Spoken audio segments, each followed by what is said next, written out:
অপেক্ষার অবসান।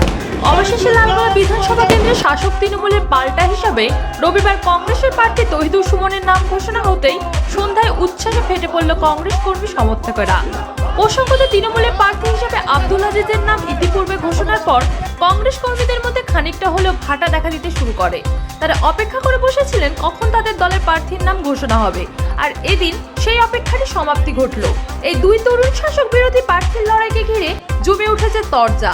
এদিকে গরু সহ কয়লা পাচার কাণ্ডে যুক্ত থাকার অভিযোগে কেন্দ্রীয় সংস্থা সিবিআই থেকে ইডির হাতে একাধিকবার গ্রেপ্তার হওয়া এনামুল হকের জামাই তৃণমূল প্রার্থী আজিজের সঙ্গে কংগ্রেসের ভূমিপুত্র সুমনের হাড্ডাহাড্ডি লড়াইকে ঘিরেই এখন সরগরম রাজনীতির অন্তর্মহল। আমরা দীর্ঘদিন ধরে পার্টি অফিসে বসে থেকে আমরা অধৈর্য হারিয়ে ফেলছিল আমাদের কর্মীরা। আজকে আমরা আশ্বাস পেয়েছিলাম যে প্রার্থী ডিক্লেয়ার হবে। প্রার্থী ডিক্লেয়ার হয়েছে। আমাদের বেশ কিছুদিন থেকেই পার্টির কর্মসূচি চলছে। কালকে থেকে পুরো দামে শুরু হবে। আমাদের ইঞ্চিতে লড়াই হবে, 1 ইঞ্চি জমি ছাড়া হবে না। এতক্ষণ তো সময় লাগলো আপনাদের প্রার্থী ডিক্লেয়ার হতে, তো সেখানে কি কোনো মনে হচ্ছে যে কোনো প্রভাব ফেলবে? কোনো মনে হচ্ছে কংগ্রেসের প্রভাব ফেলে না, তার কারণ কংগ্রেস এইভাবেই প্রার্থী ডিক্লেয়ার হয়, নমিনেশনের 2-3 দিন আগেই হয়। আজকে সেই রকমই হয়েছে। এতে কর্মীদের হয়তো বেশি আবেগ থাকছে বলেই হয়তো কর্মীরা অনেক কথা বলছে, এতে কোনো প্রভাব পড়বে না। কাল থেকে সমস্ত কর্মীরা ঝাঁপিয়ে পড়ে যাবে। দেখুন, আমাদের প্রার্থী ঘোষণা একটু ডিলে হলো বটে, কিন্তু লালগোলার যে চাপা একটা মনোভাব ছিল, লালগোলার যেটা আশা ছিল যে একমাত্র লালগোলাতে সুমনকে যদি দেওয়া হয় তাহলে একটা ভালো ফাইট, একটা লড়াই দিয়ে কংগ্রেস বিজয়ী হতে পারবে, সেই আশায় আমাদের জাতীয় কংগ্রেস দল শিলমোহর মেরে দিয়েছে। এখন শুধু সময়ের অপেক্ষা বিজয়টা আমাদের কাছে।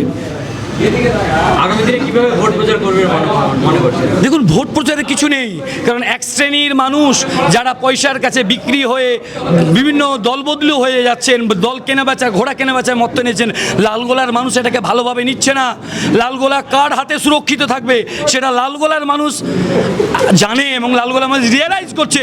লালগোলার মানুষ ইউনাইটেড। লালগোলার চাপা যে কথাবার্তা, বুকের যে কথাটা, সেটা অন্যরকম।